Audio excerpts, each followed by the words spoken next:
శ్రీలీల కుర్రకారు గుండెకు గాలం. పెళ్లిసందడి నుంచి గుంటూరు కారం వరకు సినిమాలు హిట్ అయినా కాకున్నా ఆమె అందాలకు మాత్రం తేడా లేదు. గుంటూరు కారం సినిమాలో కుర్చీని మడతపెట్టి సాంగ్ ఇచ్చిన కిక్ ఆ సినిమా బాక్సాఫీస్ సక్సెస్కు చాలా అంటే చాలా హెల్ప్ చేసింది.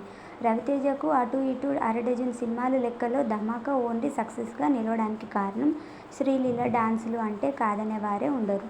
కానీ వరుస ఫ్లాపుల వల్ల శ్రీలీల కాస్త వెనుకబడింది. అప్పటి వరకు పగలు రాత్రి అని తేడా లేకుండా ఆమె ఎప్పుడు టైం ఇస్తే అప్పుడు షూటింగ్లు పెట్టుకునే పరిస్థితి.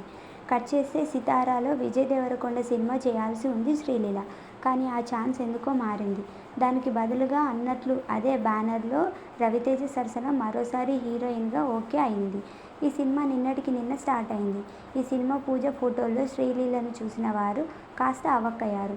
ఈ మధ్య వర్కౌట్ పూర్తిగా ఆపేసినట్లు కనిపించింది. కాస్త బొద్దుగా ఒళ్ళు చేసినట్లు కనిపిస్తోంది. 22 ఏళ్ల వయసులో నిన్న మొన్నటి వరకు చిన్నపిల్లలా కనిపించిన శ్రీలీల ఈ పూజ ఫోటోల్లో మాత్రం కాస్త ఎక్కువ వయసున్నట్లు కనిపించింది. దీంతో సోషల్ మీడియాలో అక్కడక్కడ ఆంటీ అంటూ కామెంట్స్ కనిపించేశాయి. సినిమా నటులు లావు సన్నం కావడం పెద్ద సమస్య కాదు.